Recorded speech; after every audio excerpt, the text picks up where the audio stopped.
जिस दिन मुझे पता चला कि मुझे ब्रेन ट्यूमर है, उसी दिन मैंने अपनी अबिचुरी फोटो खिंचवाई थी।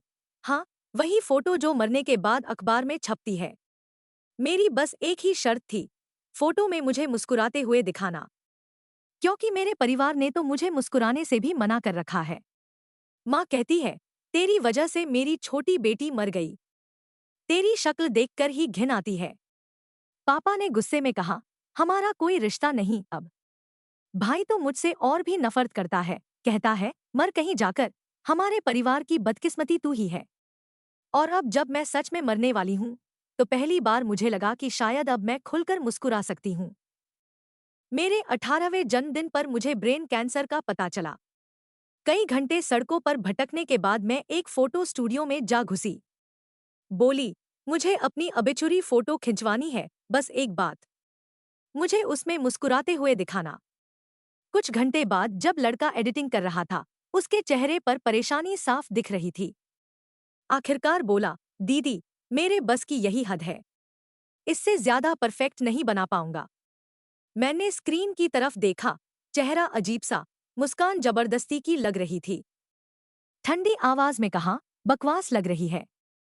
मुस्कुराना ही बेहतर नहीं था। वो कुछ झेंपा, फिर ऊपर सो रहे स्टूडियो के मालिक को बुलाया, साइमन को बुला लेते हैं, वो इस काम में बेस्ट है। थोड़ी देर में साइमन नीचे आया, सिगरेट जलाते हुए, नींद से भरा सा। उसने मेरी फोटो देखी, कुछ देर तक कुछ नहीं कहा, फिर कुछ एडिट किया। और जब स्क्रीन पर नई तस्वीर दिखी, मेरी वही सख्त, नकली मुस्कान एक हल्की, सच्ची मुस्कान में बदल गई थी। आंखों के कोनों में थोड़ी नरमी थी, होंठ हल्के खुले, जैसे किसी ने मुझे पहली बार ठीक है कहा हो। मैंने कहा, कमाल है, तुमने तो इसे सुंदर बना दिया।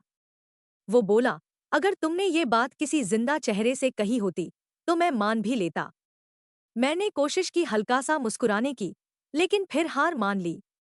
वो और उसका असिस्टेंट मुझे कुछ देर देखते रहे, माहौल अजीब हो गया था। असिस्टेंट बोला, फोटो बहुत सुंदर आई है, इसे संभाल कर रखना। मैंने कहा, पासपोर्ट फोटो नहीं है। वो हंसकर बोला, तो फिर किस लिए? मैंने जवाब दिया, मेरी अबिचुरी के लिए। प्रिंट कब तक मिलेगा? उसके चेहरे का रंग उड़ गया।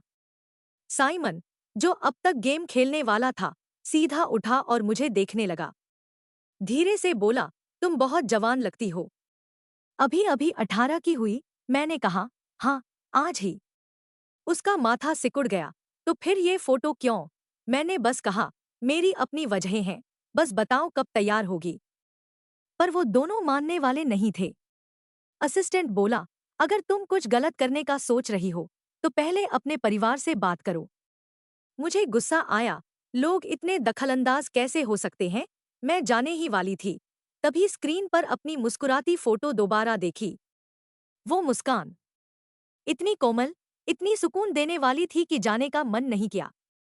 मैंने गहरी सांस ली और अपने फैमिली ग्रुप चैट में मैसेज लिखा, मैंने अपनी अबिचुरी फोटो खिंचवा ली है, कोई स्टूडियो पर कॉल कर लो, कंफर्म कर लो। आधे घंटे तक कोई जवाब नहीं आया। फिर भाई का मैसेज आया, तू पागल है क्या? आज के दिन भी ऐसे घटिया मजाक करती है? आर्या, क्या तू जानबूझकर हमें दुखी करना चाहती है? मैंने कोई रिएक्शन नहीं दिया, बस लिखा, आज मेरा जन्मदिन भी है। बस एक ख्वाहिश है, एक अच्छी अबिचुरी फोटो, ताकि मैं चैन से मर सकूं। कुछ मिनट बाद उसका जवाब आया, मर ही जा फिर। मेरी उंगलियां स्क्रीन पर जम गईं। थोड़ी देर में नोटिफिकेशन आया, you have been removed from the group by admin. Dead, मेरे अंदर कुछ ठंडा सा टूट गया। स्टूडियो में खड़ी मैं उस फोन स्क्रीन को देखती रही। You've been removed from the group by admin dad। कितना आसान था उनके लिए, बस एक क्लिक में मुझे मिटा देना। कहते हैं ना, कभी कभी रिश्ते मरने से पहले ही खत्म हो जाते हैं। असिस्टेंट मेरी तरफ आया, बोला, दीदी, आप ठीक हैं? मैंने सिर हिलाया, लेकिन गले में कुछ अटक गया। आंखें जलने लगीं, और मैं खुद से नाराज थी कि मैं अब भी रो रही हूं। रोना कितना बेवकूफी भरा काम है। फिर भी आंसू बह ही गए। 3 बार कॉल करने के बाद पापा ने फोन उठाया। प्लीज, बस मेरी बात सुन लीजिए। उनकी भारी, थकी हुई आवाज आई, तेरे लिए तेरा बाप मर चुका है। और फोन कट गया। कमरे में सन्नाटा फैल गया। मैंने हंसने की कोशिश की, मगर गला भर आया। साइमन और उसका असिस्टेंट कुछ पल खामोश खड़े रहे। फिर साइमन बोला, तुम अब 18 की हो, तुम्हें अपने फैसले खुद लेने का हक है। लेकिन तुम्हारी माँ को कॉल कर लो। मैं चुप रही। वो धीरे से बोला, माँ तो माँ होती है, इतनी बेरहम नहीं हो सकती। काश वो जान पाता। मेरी माँ ने तो मेरे नंबर तक ब्लॉक कर रखे हैं। कभी कभी किसी की दया भी चुप जाती है। मैंने बस सिर हिलाया और बोली, ठीक है, जब फोटो तैयार हो जाए तो कॉल कर देना। वो बोला, 2 हफ्ते लगेंगे। मैंने सोचा, 2 हफ्ते? मैं तब तक जिंदा रहूंगी भी या नहीं? सड़क पर उतरते ही चक्कर आने लगे। सांसें भारी थी। लोगों की भीड़ धुंधली लग रही थी। मैं दीवार से टिक गई, धीरे धीरे बैठ गई। जेब में रखा फोन वाइब्रेट हुआ। एक नोटिफिकेशन। भाई का मैसेज, आज तूने हद कर दी। आज एलिस का बर्थडे है। माँ खुश थी इतने साल बाद, और तू ये घटिया फोटो भेज देती है। तू जानबूझकर हमें तकलीफ देना चाहती है क्या? उसका हर शब्द सीने में चुभ गया। एलिस, मेरी जुड़वा बहन। माँ बताती थी कि जब हम पैदा हुए तो डॉक्टरों ने कहा, दोनों बच्चे बहुत बड़े हैं, मुश्किल डिलीवरी होगी। पहले मैं पैदा हुई, लेकिन मेरी वजह से एलिस की सांस रुक गई। वो जिंदा नहीं रही। और उस दिन से माँ की आंखों में मैं कातिल बन गई। वो मुझे गोद में नहीं लेती थी, दूध नहीं पिलाती थी। कहती थी, काश तू मर जाती, एलिस बच जाती। सालों तक हर जन्मदिन घर में बस एलिस का नाम लिया जाता था। गुब्बारे, केक, मोमबत्तियां, सब उसकी याद में। और मैं, बस एक साया, जो उसी दिन पैदा हुई थी, पर जिसे किसी ने नहीं चाहा। मैंने भाई के मैसेज का जवाब दिया, ठीक है, मैं बाहर ही रहूंगी। चाहे जिंदा रहूं या मर जाऊं, तुम लोग फिक्र मत करना। थोड़ी देर बाद उसने लिखा, तू बीमार है। हाँ, मैं बीमार हूं। सिर्फ अंदर से नहीं, सचमुच बीमार। 3 दिन पहले रिपोर्ट आई थी, ब्रेन ट्यूमर।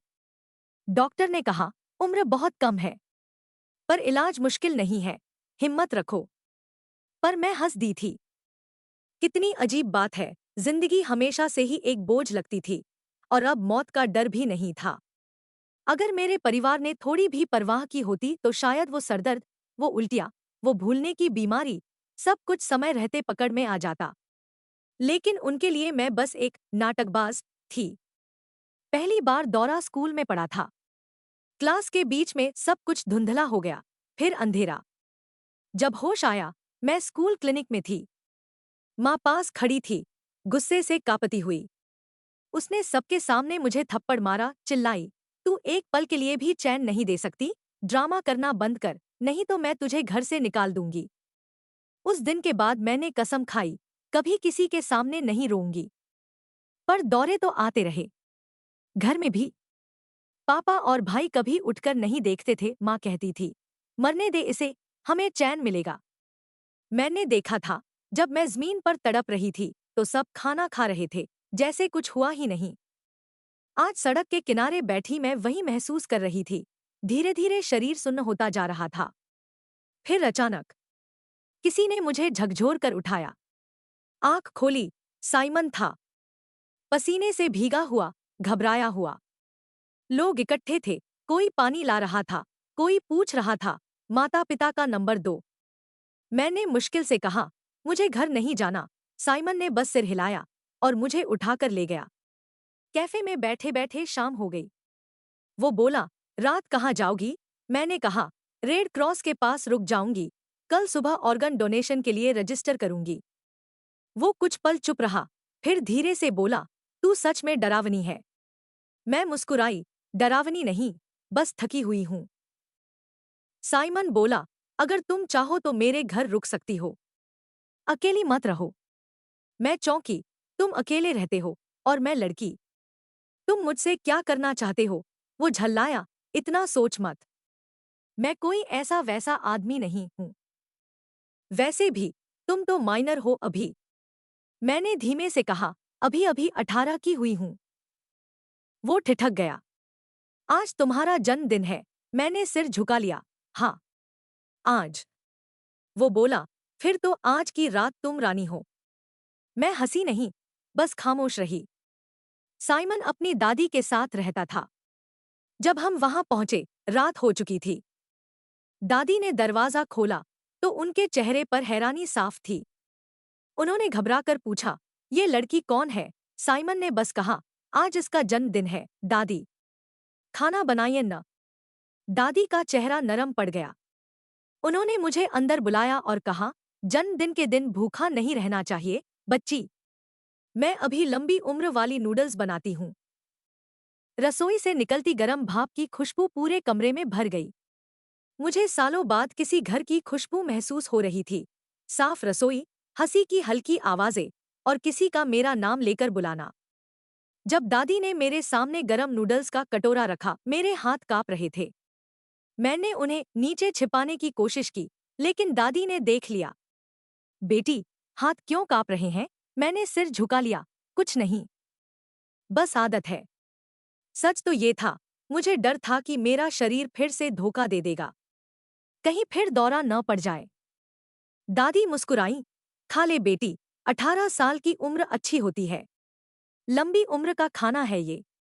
उनकी बात सुनकर कुछ टूट गया मेरे अंदर। मैंने आंसू पोंछने की कोशिश की, लेकिन वो खुद ब खुद गिरते चले गए। दादी घबरा गईं। कटोरा साफ है बेटी, चिंता मत कर, कुछ नहीं हुआ। साइमन ने मजाक में कहा, क्या मैं खिलाऊं क्या? मैंने सिर हिलाया, नहीं, मैं खुद खा लूंगी। लेकिन हाथ कांपते रहे। मैंने जांघ पर खुद को चुटकी काटी ताकि नियंत्रण बना रहे। कांपते हाथों से जब चॉपस्टिक उठाई तो नूडल्स गिर गए। आंसू कटोरे में गिरते रहे। कमरा चुप था। फिर साइमन बोला, देखो, ये तो बस इमोशनल हो गई। दादी हंसी रोक नहीं पाई। बोली, प्यारी है लड़की। मैं कुछ कहने ही वाली थी कि दरवाजे की घंटी बजी। सामने खड़ा था लुइस, मेरा भाई। चेहरा गुस्से से तना हुआ। चल मेरे साथ। रात के वक्त किसी मर्द के घर क्या कर रही है तू? कोई शर्म है या नहीं? मैं घबरा गई, शब्द नहीं निकले। साइमन ने कदम बढ़ाया, बोला, तुम्हारी बहन बीमार है, दिख नहीं रहा? उसे ऐसे घसीट क्यों रहे हो? लुइस ने मेरी तरफ देखा। बीमार? नाटक करती है ये। हर दिन यही ड्रामा। साइमन ने उसे रोका, लेकिन मैं बीच में बोली, साइमन, रहने दो। वो मेरा भाई है। मेरे आंसू बह रहे थे, पर मैं उसे रोक नहीं पाई। लुइस ने मेरा हाथ पकड़कर खींचा, चल, घर चल। मैंने आखिरी बार पीछे देखा। साइमन और उसकी दादी दरवाजे पर खड़े थे। टेबल पर आधा खाया हुआ नूडल्स का कटोरा रखा था। मुझे लगा, किसी ने सच में मेरे लिए पहली बार जन्मदिन मनाया था। साइमन ने दरवाजे से चिल्लाकर कहा, आर्या, अगली बार मैं और अच्छे नूडल्स बनाऊंगा। मैंने मन ही मन जवाब दिया, अगली बार नहीं होगी। आधी रात के बाद मैं घर लौटी। घर में रंग-बिरंगी लाइटें लगी थीं, गुब्बारे, केक, गिफ्ट्स, सब कुछ वैसे ही जैसे किसी बच्चे का जन्मदिन मनाया जा रहा हो। बस फर्क इतना था कि वो बच्ची मर चुकी थी। एलिस। विडंबना देखो, मरने वाली की जन्मदिन पार्टी, और जो जिंदा है वो दरवाजे के बाहर खड़ी है। पापा, माँ और लुइस सब अंदर थे। कमरे में खुशबू थी, पर मेरे लिए वो बदबू जैसी थी। हर कोना मुझे याद दिला रहा था कि इस घर में मेरे लिए कोई जगह नहीं है। लुइस बोला, माँ तेरे कमरे में है, जा उससे मिल ले। मैं 1 घंटे में आकर निकाल लूंगा। आवाज ठंडी थी, जैसे किसी को डांट नहीं रहा, बस फेंक रहा हो। कमरा अंधेरा था। अंदर से किसी औरत के सिसकने की आवाज आ रही थी। मैं दरवाजे के पास रुकी, फिर धीरे से अंदर गई। माँ फर्श पर बैठी थी, एलिस की फोटो को सीने से लगाए हुए रोती जा रही थी। हर साल यही होता था। एलिस की डेथ एनिवर्सरी पर माँ की हालत बिगड़ जाती थी। कभी वो खुद को चोट पहुंचाती, कभी कुछ तोड़ देती, कभी मुझे धकेल देती, जैसे मैं उसकी तकलीफ का चेहरा हूं। इस बार भी वही हुआ। वो मुझे देखकर फूट फूट कर रोने लगी, फिर गुस्से में बोली, क्यों जिंदा है तू? तूने मेरी बेटी को मुझसे छीना, अब मुझे भी चैन नहीं दे सकती। मुझे कुछ समझ नहीं आया कि मैं क्या करूं। बस दीवार के पास बैठ गई, सिर झुका लिया। कुछ देर बाद पापा आए, माँ को उठाकर बाहर ले गए। लुइस कमरे में लौटा, मुझे कोने में दुबका देखकर ठिठक गया। उसके चेहरे पर कुछ पल के लिए अफसोस जैसा कुछ झलका। वो आगे बढ़ा, बोला, चल, बाहर चल, ऐसे मत बैठ। मैंने उसका हाथ झटका, मत छूना मुझे। उसने भौहें चढ़ाई, अब फिर ड्रामा शुरू। मैं चीख पड़ी, ड्रामा? मेरी जिंदगी तुम्हारे लिए तमाशा है क्या? वो बोला, अगर तू माँ को ये सब झेलने से बचा सकती, तो शायद सब ठीक रहता। उसका मतलब था, अगर मैं मर जाती तो सब ठीक होता। मुझे यकीन नहीं हुआ। इतने सालों की चुप्पी के बाद उसने खुलकर कह दिया था। तो सही कहा ना माने, मैं ही दोषी हूं। वो बोला, मुस्कुरा मत, तुझे हंसने की इजाजत नहीं। मैंने उसकी आंखों में देखकर कहा, तुम सबको मेरी मुस्कान से इतनी नफरत क्यों है? उसने कुछ नहीं कहा, बस मेरा हाथ पकड़कर घसीटा, कमरे से बाहर ले गया। मेरे घुटने फर्श से टकराए, दर्द हुआ, पर वो कुछ नहीं रुका। जब वो चला गया, मैं वहीं फर्श पर बैठी रही। घर शांत था, जैसे किसी ने सारी आवाजें बंद कर दी हों। रात के करीब 2 बजे थे। मैं उठी, बाथरूम में गई, नल चालू किया, बाथटब भरा। फिर किचन से फल काटने वाला छोटा चाकू उठाया।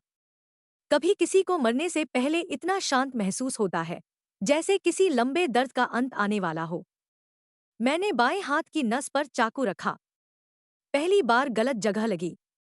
दूसरी बार खून की पतली लकीर उभरी। तीसरी बार दर्द हुआ, बहुत।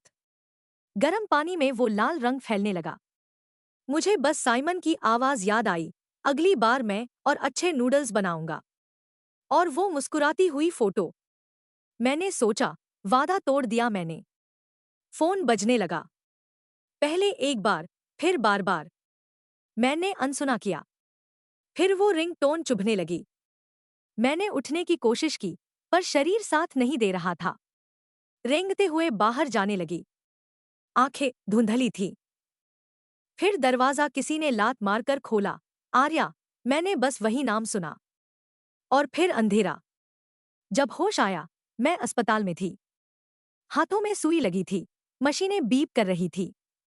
मेरे सामने वही चेहरा, साइमन का, थका हुआ लेकिन जिंदा।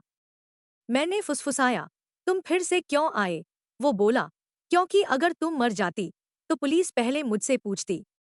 मैंने मुस्कुरा दी, पहली बार सच्ची हंसी थी वो। होश आने पर सबसे पहले मैंने देखा, माँ, पापा और लुइस सब कमरे में बैठे थे। उनके चेहरों पर वो डर, वो चिंता, जो मैंने पहले कभी नहीं देखी थी। शायद इसलिए कि पहली बार उन्हें लगा कि मैं सच में मर सकती थी। साइमन कोने में खड़ा था, थका हुआ और चुप। पता चला, जब मैं फोन नहीं उठा रही थी, तो उसने लुइस को कॉल किया, फिर मेरे घर आया और दरवाजा तोड़कर मुझे बाथटब से बाहर निकाला। कितनी अजीब बात है, जिस इंसान से मेरा कोई रिश्ता नहीं, उसी ने मुझे बचाया। मैंने आंखें बंद कर ली, धीरे से कहा, मैं किसी से मिलना नहीं चाहती। साइमन ने धीरे से कहा, इनको जाने दो। पर माँ रो पड़ी, आर्या, बस एक बार मेरी बात सुन ले। मैंने आंखें खोली, उनकी आवाज कांप रही थी, पर मुझे उसमें सच्चाई नहीं दिखी। वो बोली, डॉक्टर ने कहा है कि अगर इलाज ठीक से किया गया तो तू कुछ साल और जी सकती है। हम तुझे अच्छे हॉस्पिटल में ले जाएंगे, सब ठीक हो जाएगा। पापा बोले, पैसे कोई मसला नहीं, बस हमारा परिवार एक रहे। मैं हंस पड़ी। अब तुम्हें परिवार याद आया? माँ की आंखों से आंसू झर रहे थे। वो बोली, मैंने एलिस को खो दिया, अब तुझे नहीं खो सकती। मैंने ठंडी सांस ली। माँ, जब मुझे पहली बार दौरा पड़ा था, तब तुम कहाँ थीं? जब मैं स्कूल में बेहोश हुई थी, तब तुमने क्या किया था? जब मैं रो रही थी, तब तुमने थप्पड़ मारा था। कमरे में सन्नाटा छा गया। मैं कांपते हुए बोली, तुम लोग अब मुझसे माँ बाप कहलाने के लायक नहीं रहे। माँ फूट फूट कर रोने लगी, हमसे गलती हो गई, बहुत बड़ी गलती, हमें माफ कर दे। मैंने सिर हिलाया, अब बहुत देर हो चुकी है। मेरी आवाज धीमी थी, लेकिन हर शब्द पत्थर की तरह गिर रहा था। तुम कहते हो कि एक बेटी को खो दिया, अब दूसरी नहीं खो सकते, पर सच ये है कि तुमने मुझे तो बहुत पहले खो दिया था। जब तुमने मुझे देखना बंद कर दिया, जब मेरा नाम सुनकर तुम्हारा चेहरा सख्त हो जाता था, उसी दिन मैं मर गई थी। माँ ने हाथ जोड़े, पापा भी झुक गए, पर मेरे अंदर कुछ नहीं हिला। ना गुस्सा, ना दुख, बस खालीपन। लुइस धीरे से आगे आया, बोला, आर्या, क्यों नहीं बताया कि तू बीमार है? हम सब तुझे बचाना चाहते हैं। मैंने उसकी तरफ देखा। अब क्यों? जब मैं गिर रही थी, तब किसने हाथ पकड़ा? जब मैं मरना चाहती थी, तब तुम सब जश्न मना रहे थे। मेरे शब्दों के साथ ही दिल की सारी दीवारें टूट गईं। सांस तेज चल रही थी और आंखों से आंसू खुद ब खुद बह रहे थे। तुम लोग मुझसे प्यार नहीं करते थे, तो अब ये नाटक क्यों? अचानक सब कुछ घूमने लगा, आवाजें धुंधली हो गईं। साइमन चिल्लाया, डॉक्टर, और फिर कुछ नहीं सुना। जब दोबारा होश आया, मैं आईसीयू में थी। डॉक्टर की आवाज गूंज रही थी, कैंसर फैल चुका है, अब इलाज मुश्किल है। माँ बाहर बैठी रो रही थी। पापा सिर झुकाए थे और लुइस जैसे 10 साल एक पल में बूढ़ा हो गया था। लेकिन मुझे कुछ महसूस नहीं हो रहा था। कभी कभी दर्द इतना भर जाता है कि शरीर उसे महसूस करना ही छोड़ देता है।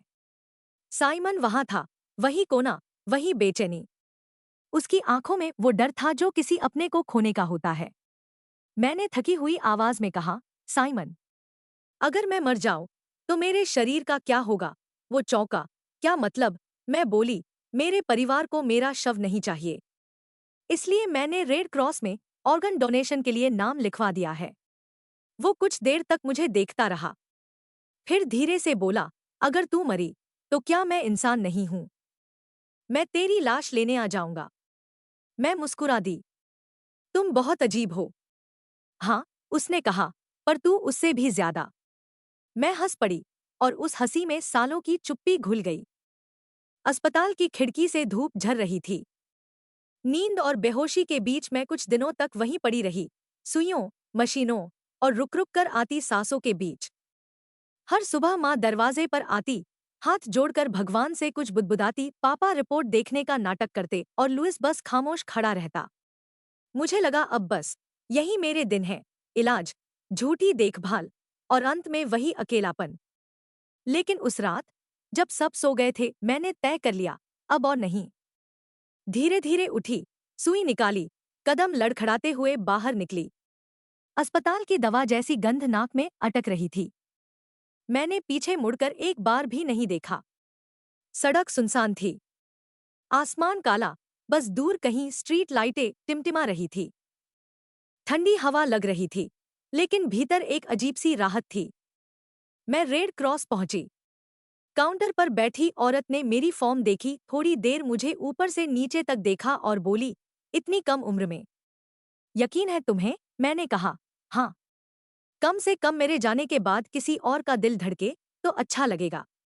हस्ताक्षर करते वक्त हाथ कांप रहा था। नाम, आर्या लुइस। कलम की नोक से गिरा स्याही का छोटा सा धब्बा, जैसे जिंदगी का आखिरी निशान छोड़ दिया हो मैंने। बाहर निकली तो हल्की हवा में वो स्याही की गंध अब भी साथ थी। कदम भारी थे, सिर घूम रहा था। और फिर वही आवाज इतनी जल्दी लौट आई। मैंने मुड़कर देखा, साइमन बाइक पर बैठा हुआ, चेहरे पर वही खींच, वही चिंता। क्या तू मेरे पीछा कर रहा है? वो बोला, हाँ। अगर मैं न करूं तो तू मर जाएगी। मैंने थक कर कहा, मैं ठीक हूं। वो नीचे उतरा, बाइक पार्क की और मेरे बराबर चलने लगा। तू ठीक नहीं है। तू भाग रही है, जिंदगी से, इलाज से, खुद से। मैंने बिना देखे कहा, मुझे कुछ नहीं चाहिए। न इलाज, न घर, न प्यार। वो कुछ देर चुप चला, फिर बोला, अच्छा, तो वो नूडल्स भी नहीं चाहिए? मैंने नजरें उठाईं, उसकी आंखों में हल्की मुस्कान थी। क्या तू मुझे गिल्ट में डालने की कोशिश कर रहा है? हाँ, उसने कहा, कम से कम जिंदा रहने का गिल्ट तो महसूस कर। मैंने लंबी सांस ली। ठीक है, जहां ले जाना है, ले चलो। उसने हेलमेट दिया, पहले मेरे साथ चल, फिर जहां मरना है वहां छोड़ दूंगा। बाइक स्टार्ट हुई, हवा चेहरे से टकराई। रात के सन्नाटे में सड़कें चमक रही थी। शहर की लाइटें धुंधली थी, लेकिन मेरे भीतर कोई छोटी सी लौ जल रही थी। कुछ देर बाद हम समुद्र किनारे रुके।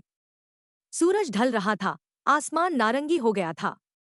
हवा में नमक की खुशबू थी, लहरों की आवाज जैसे किसी पुराने गीत की धुन हो। साइमन ने कहा, जानती हो, ये शाम आखिरी नहीं लगती। हर दिन सूरज डूबता है, लेकिन फिर भी लौट आता है। मैंने मुस्कुराकर कहा, पर मैं सूरज नहीं हूं साइमन। मैं तो बस वो परछाई हूं जो डूबते वक्त मिट जाती है। वो मेरे कंधे पर हाथ रखकर बोला, तू अब तक सबके लिए जीती रही, अब कुछ साल अपने लिए जी ले। कॉलेज नहीं गई, प्यार नहीं किया, दुनिया नहीं देखी। उसकी आवाज धीमी थी, पर दिल तक उतर गई।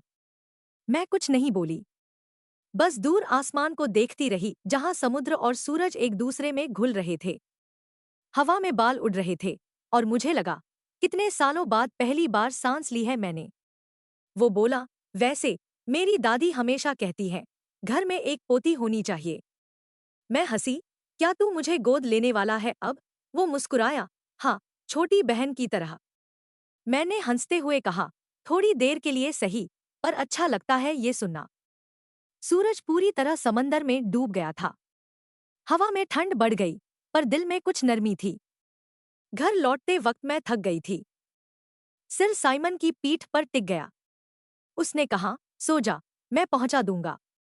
कुछ देर बाद सड़क किनारे दो गाड़ियां दिखीं, माँ, पापा और लुइस वहीं खड़े थे।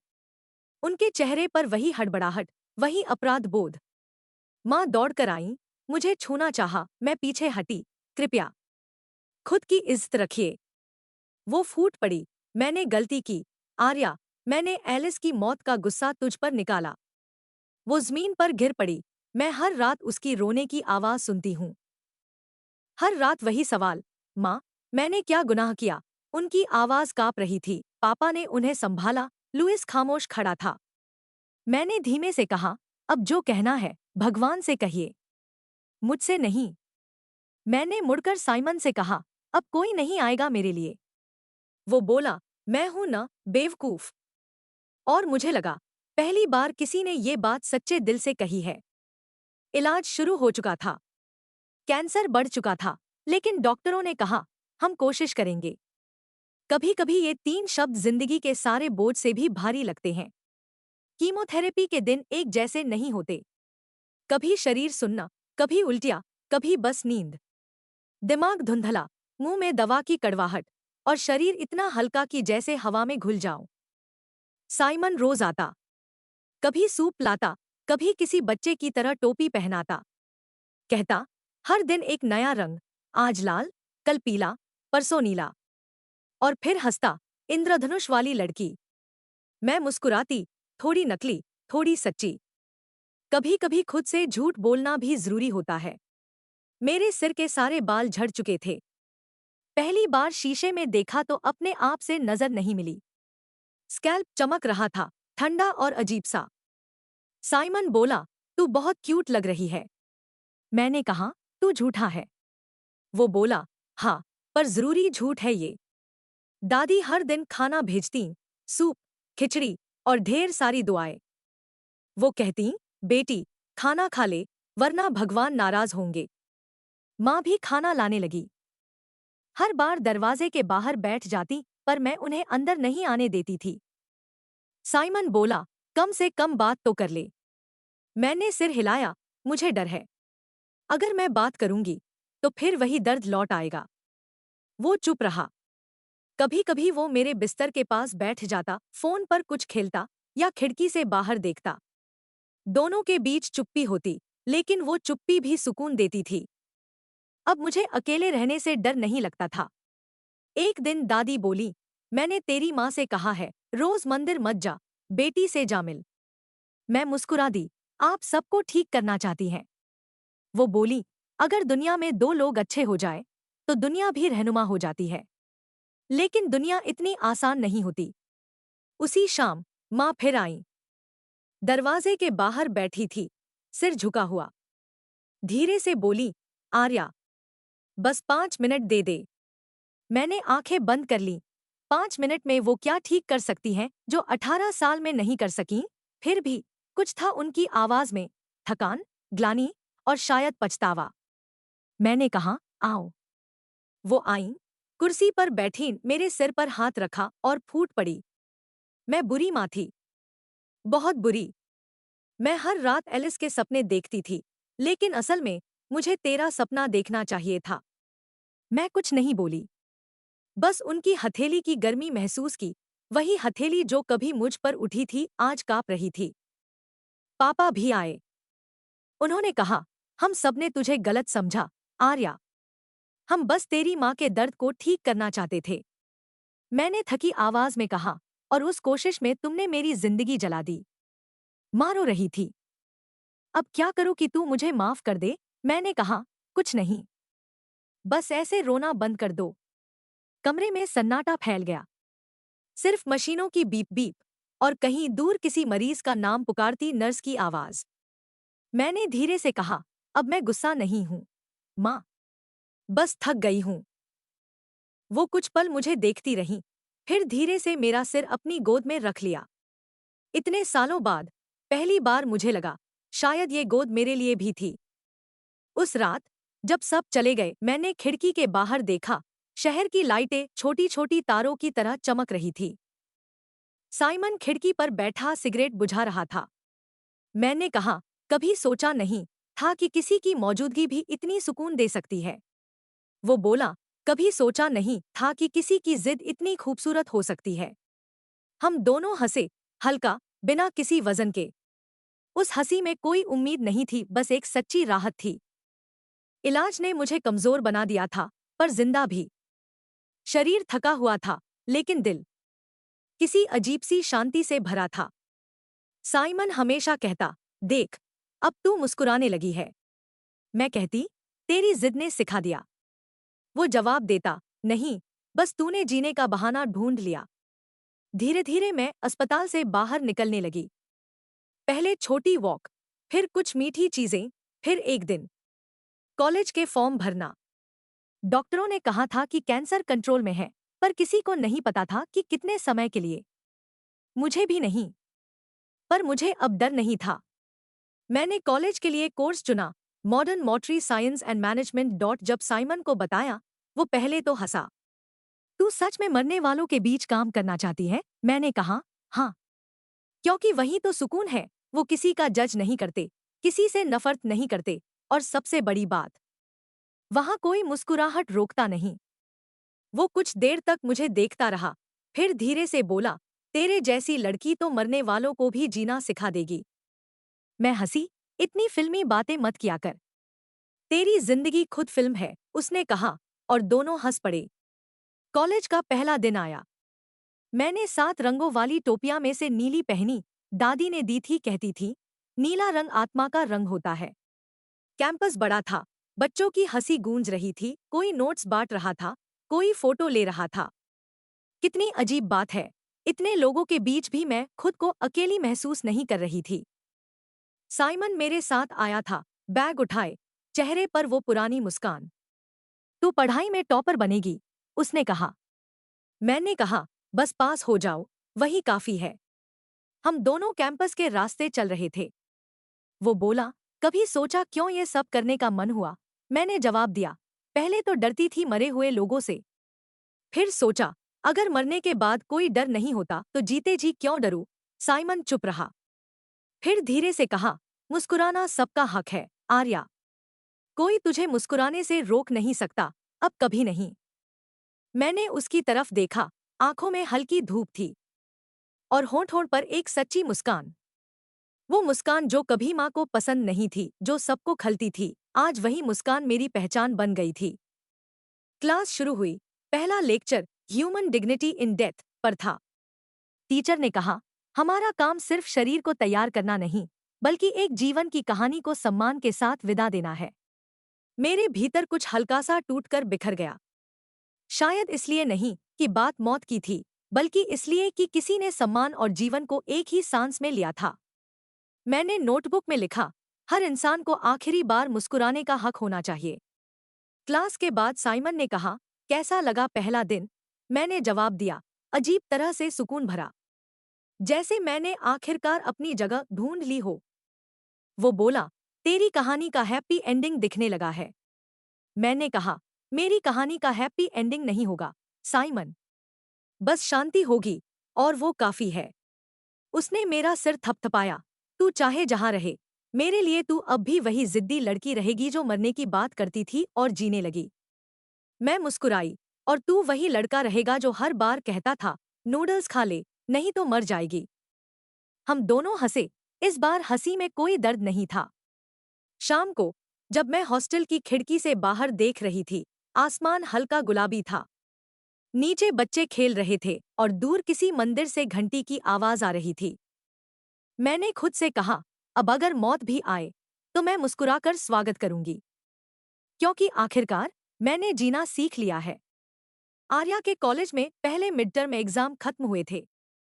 वो बहुत खुश थी, जैसे कोई बच्चा छुट्टी मिलने पर होता है। साइमन, कल तेरी बर्थडे है।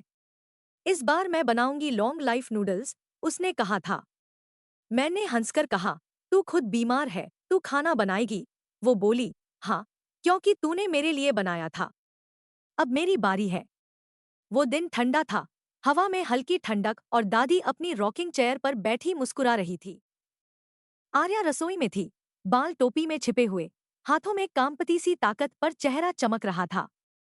वो हंसते हुए बोली, साइमन, मेरे हाथ का स्वाद भूल मत जाना। मैंने मजाक किया, देख, ज्यादा नमक मत डाल देना। वो बोली, थोड़ा नमक जरूरी है, नहीं तो जिंदगी फीकी लगती है। हमने 3 कटोरे नूडल्स के बनाए, एक उसके लिए, एक मेरे लिए और एक दादी के लिए। हम तीनों ने साथ बैठकर खाया। दादी बोली, बेटी, अब तो तू बिल्कुल ठीक लगती है। आर्या मुस्कुराई, हाँ दादी, बस थोड़ा थक जाती हूँ। खाने के बाद वो मेज पर सिर टिकाकर बोली, थोड़ी देर आराम कर लूं? मैंने कहा, हाँ, सो जा, मैं बर्तन साफ कर लूंगा। दादी हंस पड़ी, लगता है तू सच में उससे डरने लगा है। मैंने भी मुस्कुरा दिया। वो सो गई, बहुत शांत, बहुत सुकून से। दादी बोली, कितनी प्यारी लग रही है, जैसे कोई बच्ची। पर कुछ देर बाद जब मैंने उसे जगाने की कोशिश की, वो नहीं उठी। मैंने उसका नाम पुकारा, पहले धीरे, फिर जोर से, आर्या। वो बस मुस्कुराती रही। उसके होठों पर वही हल्की मुस्कान थी जो उसने अपनी अबिछुरी फोटो के लिए मांगी थी। दादी कांप गई। साइमन, क्या हुआ इसे? मैंने बस इतना कहा, बहुत थक गई थी। दादी अब सो गई है। उसके जाने के बाद उसका परिवार आया। माँ रोते रोते जमीन पर गिर गई। लुइस बड़बड़ाता रहा, आर्या ने हमें माफ क्यों नहीं किया? पिता की आंखों में खालीपन था। वो लोग उसकी बॉडी घर ले जाना चाहते थे, पर मैंने मना कर दिया। रेड क्रॉस की टीम पहले ही पहुंच चुकी थी। मैंने कहा, उसने दान के लिए साइन किया था। लुइस चिल्लाया, तू झूठ बोल रहा है, मैंने बस फॉर्म दिखाया, उसकी अपनी लिखावट। लुइस वहीं गिर पड़ा, बड़बड़ाता हुआ, वो इतनी निर्दयी कैसे हो सकती है? पर मैं जानता था, आर्या निर्दयी नहीं थी, वो बस सच बोलने से नहीं डरती थी। कुछ हफ्तों बाद मैंने उसकी फोटो प्रिंट करवाई, वही फोटो जो उसने अपने लिए ली थी। पर इस बार ब्लैक एंड व्हाइट नहीं, रंगों में, उसी कोमल मुस्कान के साथ जो जिंदगी में किसी ने नहीं देखी थी। मैंने वो फोटो अपने कमरे की दीवार पर लगाई। हर सुबह उठते वक्त बस एक नजर डालता और लगता, कहीं ना कहीं वो अब भी है। कभी कभी दादी पूछती, तू अब भी उससे बात करता है क्या? मैं हंसकर कहता, हाँ, वो सुनती है, बस जवाब नहीं देती। कई महीने बीत गए। मैं फिर स्टूडियो में काम करने लगा। हर बार जब दरवाजे की घंटी बजती तो दिल एक पल को रुक जाता। लगता, शायद फिर कोई लड़की आई है जो अबिछुरी फोटो खिंचवाना चाहती है और कहेगी, मुस्कुराते हुए, मैं हमेशा उसकी याद में वो लाइन दोहराता हूँ, हर इंसान को आखिरी बार मुस्कुराने का हक होना चाहिए। एक शाम स्टूडियो की खिड़की से बाहर देखते हुए मैंने आसमान में हल्की रोशनी देखी। वो लाल गुलाबी सूरज, ठीक वैसा ही जैसे उस दिन समुद्र किनारे था। मैंने धीरे से फुसफुसाया, आर्या, अब तू सच में आजाद है। घंटी बजी। मैंने सिर उठाया, दरवाजे में एक लड़की खड़ी थी, बिल्कुल वैसे ही जैसे वो पहली बार आई थी। उसने कहा, फोटो खिंचवानी है, सर? मैंने मुस्कुराकर पूछा, किस लिए? वो बोली, मुस्कुराते हुए, अपनी अबिछुरी के लिए। मैंने गहरी सांस ली और कैमरा उठाया। ठीक है, मैंने कहा, मुस्कुराना याद रखना। और उसी पल लगा, आर्या अब भी यही है, हर उस मुस्कान में जो किसी ने दर्द के बाद भी जीने का हक चुना। समाप्त।